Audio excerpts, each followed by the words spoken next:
Okay, so today I'm gonna give a psychoanalysis of, or sort of a cross-examination of this person. I see a lot of people reposting this person's video. Now, this person is a suspected Muslim extremist. He's a suspected member of Al Qaeda, suspected convicted murderer, so they say, but most definitely, this guy is what you would call a Muslim extremist.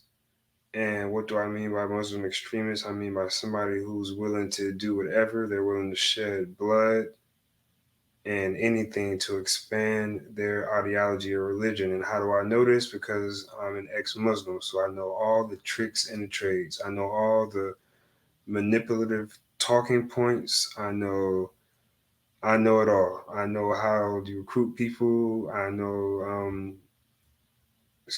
psychology. I know how to read power poses, facial expressions to tell if somebody is lying or trying to deceive somebody. I know it all. That you are an Islamic or Muslim supremacist? Yes, of course. Now, what I do firstly want to point out is that see this person, he says that when he was converting to Islam, he read the biography of Malcolm X.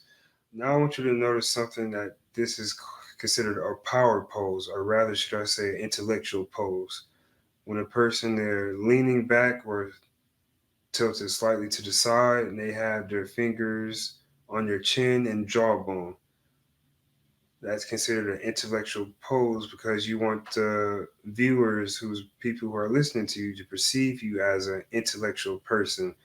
That's why on most front covers of books or something, or a poster or something, if a person is regarded as an intellectual or smart person, they'll usually be holding their chin or have their fingers on their jawbone or something like that. That's considered an intellectual pose. Also in psychology, when a person has their forehead muscles contruded like this, that's a sign that the person is uncomfortable. What is he uncomfortable in? Because he's probably about to tell a lie, or he's trying to convince himself that what he's about to say is the truth and that he has to stand firm in that. So you can see the visual sign of the forehead muscles contruding, which means that he's uncomfortable. And also, you see, you can notice how he wears glasses. Now, people who wear glasses, most people, you're supposed to wear glasses because you have eye problems, but a lot of people consider associate wearing glasses with the signs of intelligence, which is why a lot of people, when they're giving interviews, when a person goes to a court case or comes out of prison, all of a sudden they have on glasses. Now, you'll see in a later video, if we get to it, that he takes off his glasses to explain something, which means that he doesn't really have eye problems. He just has the glasses on so that people may perceive him as an intellectual person. Now, this is called perception management in psychology. When a person, they intentionally try to look a certain way and do certain gestures and say things so that people may perceive them as an intelligent, thoughtful, smart person. So I'm gonna give a cross examination of this person. Of course. Muslim supremacist, of course. Islamic supremacist, of course. And there's nothing wrong with that. There's not a thing wrong with that. You're a Western supremacist. You Now, what he's saying, before I get to what he's saying, this is another sign in psychology that a person is uncomfortable is when they start fidgeting. Now, notice he broke his posture. He broke his intelligent pose posture of having his fingers on his jawbone when he's explaining this. His forehead muscles are still contruded, and now he's fidgeting his fingers. He's broke that, which means that he's now out of character. When a person starts fidgeting around a lot, that usually means that they're uncomfortable or they're trying to explain something so that the person may perceive them that they're telling the truth. Now he's saying something.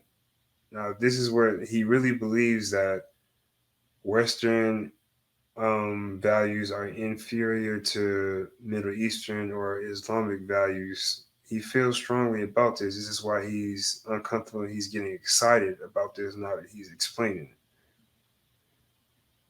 it. believe in the supremacy of your values.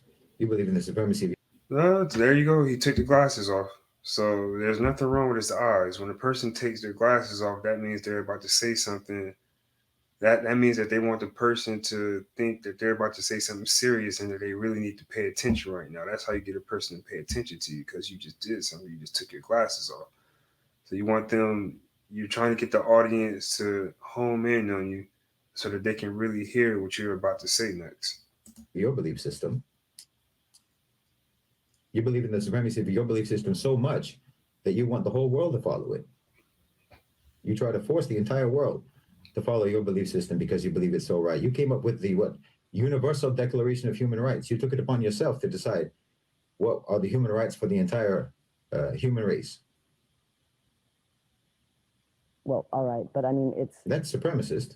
You believe Well, that may be supremacists, yes, but the difference between Western so-called supremacists and Islam supremacists is you can make the argument of if rather most people in the world would rather be slaves or not because it was the Western world who went on a global campaign to end slavery, specifically the British went on a global campaign to end slavery.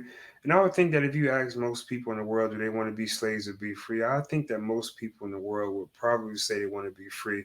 So again, you can make that argument on which value system between the West and the East is better based off of that.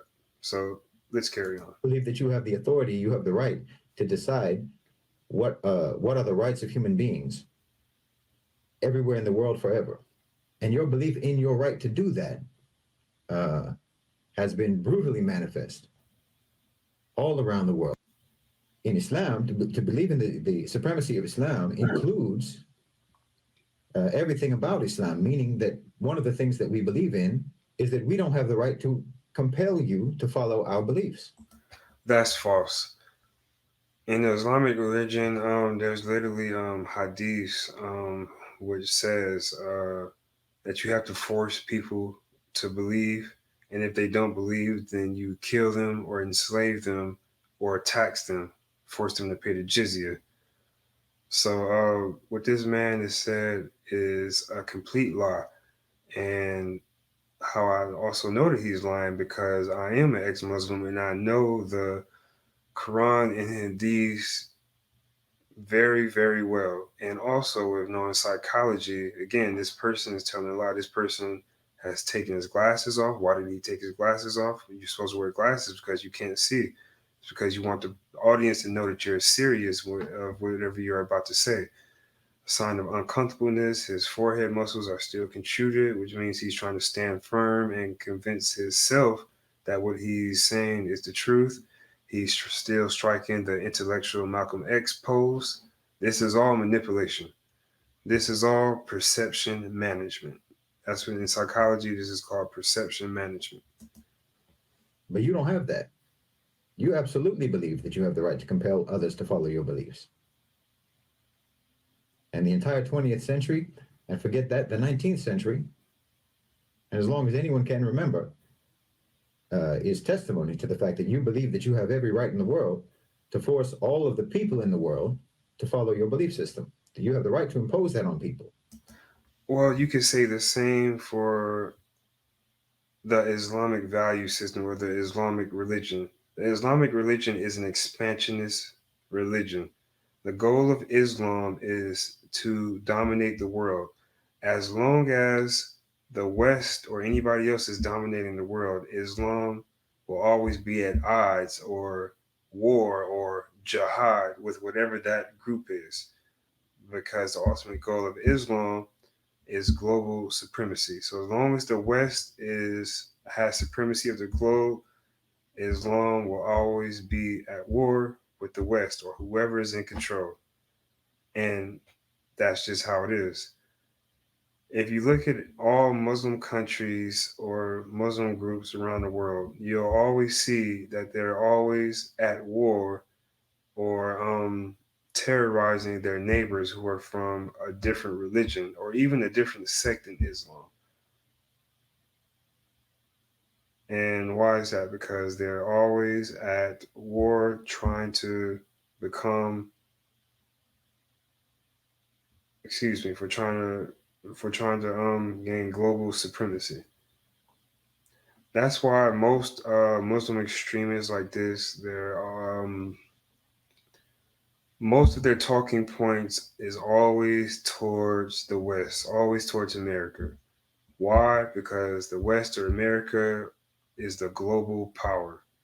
So their act is what they're trying to do is to get people to lose hope and belief or just leave the ideology of these Western and American values and join them.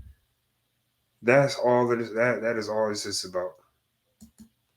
And people all over the world, in Africa and Latin America and Asia and the Middle East, everywhere in the world can testify to the fact that you don't believe that you don't have a right to compel people. You absolutely believe that you have the right to compel people through force, through invasion, through occupation, through colonialism, through imperialism. Well, you could say the same for Islam. I mean, did Islam not spread by the sword? And I'm willing to debate anybody who wants to come on me and say that it didn't.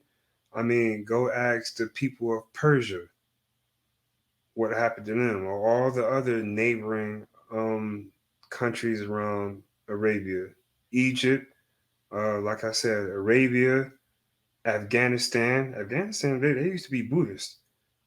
Okay, but again, the Islamic value or the Islamic Arabian people, they spread and converted people by force. This is in the Hadith. Through extremely coercive economic policies. But Muslims, we don't believe that we have the right to impose that. We believe lakum dinukum waliya din. To you your way, to us our way. To you. That's completely false. I just told you that you can read the Hadiths, that is what they believe in. Now, why did he just say something in Arabic? Now, I want to point this out of disingenuousness, of as a tactic to sort of confuse people and get them to think that you're smarter than what you are. Now, he knows that most of the people who are watching this do not read Arabic, or excuse me, do not understand Arabic. Most people only speak the language of the country that they live in. When a person knows multiple languages, that's associated with intelligence. So by him speaking, the significance of him saying that in Arabic when he knows you don't understand Arabic is to get people to perceive him that, oh wow, this is an intelligent person, he knows a different language, so that what he's saying must be true, this guy must be smart, so whatever he's saying, it must be true. That's a manipulation tactic. Your deen, to you your belief system, your way of life, your lifestyle, your approach to the world, and to us ours. That's part of our belief. So our supremacist nature about Islam includes the fact that we don't have a right to compel you to follow our way. We believe that our belief is superior. And we believe that anyone who follows that belief is following a superior belief system. And of course, I fully believe that following Islam is the best way for any human being to live their life. And the perfect set of laws, the perfect set of ethics, the perfect set of morals for any individual to follow and for any state to follow. Being a Muslim supremacist isn't racial. Muslim isn't a race. It's not an ethnicity. It's a belief. And we absolutely believe in the perfection and superiority of what we believe in. We have absolute conviction about that, absolute commitment to that, certainty about that, yaqeen about that. But do you have that about yours? Do you have that conviction about yours? You're very busy trying to impose it all around the world, but when times get tough for you, your so-called enlightenment values go out the window, don't they? I mean, when there's too many diverse opinions in your society, then you start creating bureaus and departments in the government for combating so-called disinformation. When times get tough, you ban protests. You arrest people for protesting. Throughout colonialism, throughout the Crusades, throughout poverty, moral laws, inadequate for that. So that alone, along with many, many other things, that alone shows me the inferiority of your value system, the inferiority of your belief system, and the superiority of Islam. And your belief system, your enlightenment values are extremely selectively applied in your society throughout your history. They apply to some people and not others. It's like in George Orwell's Animal Farm. And can you not say the same about Islam? I mean, not all equal rights are given to people. Uh, Muslim women don't have the same rights as a man. I mean, a Muslim woman needs what, 3 or 5 witnesses, while a man only needs one, or what is something like that. You have what your right hand possesses, which are slaves, regardless if your slaves are Muslim or not, they're still slaves and have to do what the person who owns them tells them to do. So that's kind of a hypocritic. It's kind of a hypocritical comment, very much. Some people are more equal than others. You couldn't fill a room with random Europeans from France, from Germany, from Romania, from England, and then from America, from Australia, from Canada. You couldn't fill a room with random Westerners and have them all agree on what's morally right and what's morally wrong on any issue. And the people and whoever agrees, whatever two people agree on something will disagree on something else if it's a moral issue. And that's the beauty of having individuality. In the Quran, it says Allah made you all in different tribes that you may know another, that you may know one another, which means that He made everybody different with different thought processes and different ideas. So I'm confused as to what's wrong with that. Of It's incredibly intolerant. It's tyrannical. As for the statement, uh, if America is so bad, why don't you move to Afghanistan? I mean, why would you want me to go to Afghanistan except to make me even more acutely aware of how unjust and how barbaric the US and the West have been? Afghanistan is the So then why don't you do it? Why don't you go live there? I don't know where he's living now, but I'm sure he's not in Afghanistan. Notice a lot of these people, they'll be over here in Western countries. I'm not sure where he is, but a lot of them, they'll be over here in Western countries. And they'll constantly talk down on how bad the country that they are in the West and say that the countries over in the Middle East are so much better, but they won't go live there. the situation that you made in Afghanistan. Oh, that's bullshit. Correct me if I'm wrong, but the people of Afghanistan, haven't they been in tribal and drenched in tribal warfare long before the US ever interfered in that country? Correct me if I'm wrong, but I believe they have, right?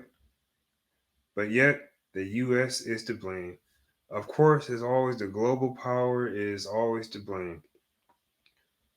You see, whenever people that have nots don't have anything and they're looking at the people who do have things, they're always gonna blame those people. It's a victimhood like mindset. Oh, we're messed up, we don't have anything. So of course the people who do have things, they're the reason that we don't have things. Telling me to go to some country, that America has actually made better and more livable through their intervention. That would be basically every country that the US has colonized. Compare how they lived before and after, and it's definitely it has definitely made that place better. Not worse. But I guess we both know that you can't do that. The extent to which the Western culture has alienated people from basic understanding about being humans. So, So I don't know exactly. Well, I do know exactly where he's going with this. So this is about the Muslim story about Prophet Muhammad being 52 years old. He actually married a 6 year old and consummated the marriage by having sex with her when she was 9. So basically, a lot of Muslim extremists or Muslim apologists, should I say, they'll try to romanticize this or butter this story up by saying, "Oh, it wasn't so bad. It wasn't this and that." I'm sure that's all what he's trying to do. But at the end of the day, most women in these countries they don't have any choice who they want to get married to or when they want to get married. And he's also going to say something like Islam is the fastest growing religion in the world. That's actually false. That comes from a article from a older website many years ago.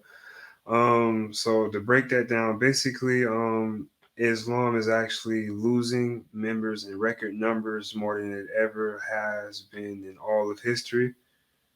So no, Islam is not gaining members. It's only gaining members by sheer fertility rates. And the Muslim religion is really pushed on you to marry one, two, three, four, five wives and just keep having babies. Just keep having babies, and if you can't afford them, just keep popping them out. So most Muslim households have lots of children, so they're gaining numbers in Muslims by having children, but not by converting people. Because people are leaving the religion in record numbers, so they're actually losing more. So no, is not the fastest growing religion, and neither will it be the biggest religion in the world in any time in the future. One of the big moral claims of the West, the abolition of slavery, right? They say, we abolish slavery while you Muslims still have slavery in your laws until today. Okay, let's be honest. In reality, there are more slaves today than there ever have been. Bullshit. That is complete bullshit. And this is one of the main videos that I saw circulating around. Now, what this dude is going to try to do is one of the typical tactics of Muslim apologists to try to convert people or sway people into thinking that the religion is so good. Is they try to romanticize and glorify slavery in Islam. They'll try to say, oh, well, slavery in Islam is really no different from slavery in the world today, how people are slaves to their jobs. No, it is not the same. And you've got to be a complete idiot to think that that's the same. Slavery in Islam is probably some of the worst slavery you can think of. You do not have any rights, regardless of what they say. Trust me, I know this. I know all the hadiths. I know how slavery works in all the countries. They treat their slaves horrible. They do not have any rights. Despite of what the Quran says, the Quran also contradicts itself by saying that you can also force them to do things against their will. So this nonsense that he's about to spew out is just going to be trying to compare slavery in Islam to people working at their jobs in the West. Why? Because power in the US and Europe and elsewhere in the West, throughout the West, power never makes a decision for moral reasons. That up to as much as 90% of the profits that were generated from slavery that fight tooth and nail just for basic decency because they were all nothing but deregulated slaves. Oh, it was a genius move. So yeah, I would love to debate a person like this or cross examine them, give another psychoanalysis of somebody like this because I know all the tricks. I know how to spot liars. I know psychology, and I'm ex-Muslim, so I know the Muslim religion very good to a T. I would love to cross. I would have a field day debating and cross examining somebody like this because I know all the tricks on how to convert people because I've done this. So yeah, I know manipulation, and this what this guy is doing is considered perception management. Notice he continuously talks about how bad the West is and how the Middle Eastern Muslim religion is best, but yet he's wearing a Western suit. He's not wearing a Muslim turban or what it is they wear. He's wearing a Western suit. He's constantly trying to manipulate you, doing perception management by doing the intellectual, or what some of you might know as the Malcolm X pose. His forehead muscles are contruded, which in psychology that means that a person is uncomfortable with telling a lie or trying to convince themselves with nothing. You can tell his tones of voice. When he's explaining something, he's fidget around a little bit. That's another sign of uncomfortableness. And to a gullible person or a person who doesn't know any better or know these things, this guy sounds good. This guy sounds intellectually sharp. So Unfortunately, it's a lot of gullible people out here, so I can see how a lot of people would think that, oh wow, this guy's intelligent and smart. He knows exactly what he's talking about. I'm going to listen to him. I could see why this person would be liked by gullible minded people. But me being me, this type of stuff can't really get past me. So just wanted to give a psychoanalysis of this.